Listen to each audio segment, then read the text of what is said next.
வணக்கம் சாமி. என்ன கோயிலுக்கா? என்ன விசேஷம்? வணக்கம். இன்னைக்கு சனி மகா பிரதோஷம் இல்லையா? அதான் சிவனை தரிசிக்க கிளம்புனேன். என்ன சாமி பிரதோஷமா? பிரதோஷம்னா என்ன சாமி? பிரதோஷம் இல்லைப்பா, மகா பிரதோஷம். பிரதோஷத்திலேயே 5 வகையான பிரதோஷம் இருக்கு. நித்திய பிரதோஷம், பச்ச பிரதோஷம், மாத பிரதோஷம், மகா பிரதோஷம், பிரளய பிரதோஷம். இதில் நித்திய பிரதோஷம்னா ஒவ்வொரு நாளும் மாலை 4:30 மணி முதல் 6 மணி வரை உள்ள காலம். பட்ச பிரதோஷம்னா வளர்ப்பிறையில் சுக்லபட்சம், அதாவது சதுர்த்தி திதியில் மாலை காலம். மாத பிரதோஷம்னா தேய்பிரையில் கிருஷ்ணபட்சம், அதாவது திரியோதசி திதியில் வருவது. மகா பிரதோஷம்னா அதே தேய்பிரை கிருஷ்ணபட்சம் திரியோதசியானது சனிக்கிழமையில் வருவது.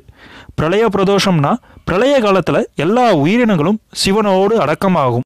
மாத பிரதோஷத்தை மாத சிவராத்திரி என்பர். ஆண்டுக்கு ஒரு முறை வரும் பிரதோஷத்தை மகா சிவராத்திரி என்பர். சரிங்க சாமி.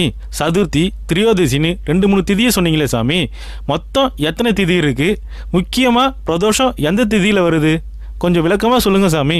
வளர்பிறை தேய்பிறை என்ற 2 வச்சங்களிலும் பிரதோஷம் திரியோதசி திதி என்று வருகிறது.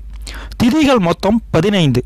அவை பிரதமை, துதியை, திருதியை, சதுர்த்தி, பஞ்சமி, சஷ்டி, சப்தமி, அஷ்டமி, நவமி, தசமி, ஏகாதசி, துவாதசி, திரியோதசி, சதுர்தசி, பௌர்ணமி அல்லது அமாவாசை. இதில் 13ஆம் திதியான திரியோதசி அன்று பிரதோஷம் வருகிறது. சரிங்க சாமி. சிவபெருமானை பிரதோஷத்தன்று எப்படி வழிபடணும்னு கொஞ்சம் தெளிவாக சொல்லுங்க சாமி. பிரதோஷ வேளையில் சிவன் கோயில்களுக்கு சென்று சிவபெருமானை நந்திதேவரின் 2 கொம்புகளுக்கு இடையே பார்த்து வழிபட வேண்டும்.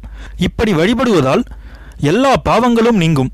வறுமை, நோய், கடன் தொல்லைகளில் இருந்து விடுபடுவீர்கள். எல்லாவித பாக்கியங்களும் கிடைக்கும். ஒரு நாள் பிரதோஷம் பார்த்தால் 15 நாட்கள் கோவிலுக்கு சென்று வந்த பலன் கிடைக்கும். 11 பிரதோஷம் பார்த்தால் ஒரு கும்பாபிஷேகம் பார்த்த பலன் கிடைக்கும். 120 பிரதோஷம் பார்த்தால் அவர்களுக்கு மறுபிறவியே கிடையாது. சரிங்க சாமி. சனி பிரதோஷம்னு மிக பெருமையாக சொல்கிறாங்களே, அந்த மகா பிரதோஷத்தை பற்றி கொஞ்சம் தெளிவாக சொல்லுங்கள் சாமி. எம்பெருமான் விஷமுண்ட நாள் சனிக்கிழமை. அதனால் அந்நாளில் வரும் பிரதோஷம் மிகுந்த சிறப்பும் மகிமையும் வாய்ந்ததாகும். சனிக்கிழமைகளில் வரும் பிரதோஷத்தன்று உபவாசம் இருந்து பிரதோஷ வேளையில் வழிபாடு செய்வதால் 5 ஆண்டுகள் வழிபாடு செய்வதற்கு சமமாகும். மேலும் பஞ்சமா பாதங்களும் நம்மை விட்டு விலகும். சித்தம் சிவமானால் சித்திகளும் வசமாகும் என்பது பழமொழி. நம்முடைய மனது எப்பொழுதும் சிவபெருமானை எண்ணிக்கொண்டிருந்தால் நாம் நினைத்த காரியங்கள் அனைத்தும் எவ்வித தடையும் இன்றி நடைபெறும்.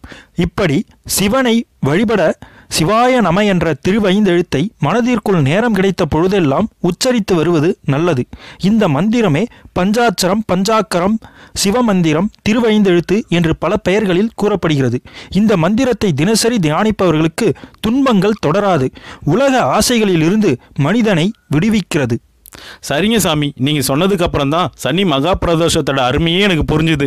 நானும் இனிமேல் பிரதோஷத்தன்று சிவனை வழிபடலாம்னு நினைக்கிறேன். ஓம் சிவாய நம, ஓம் சிவாய நம, ஓம் சிவாய நம. இன்றும் இறைப்பணியில் ராஜா ஆன்மீகம்.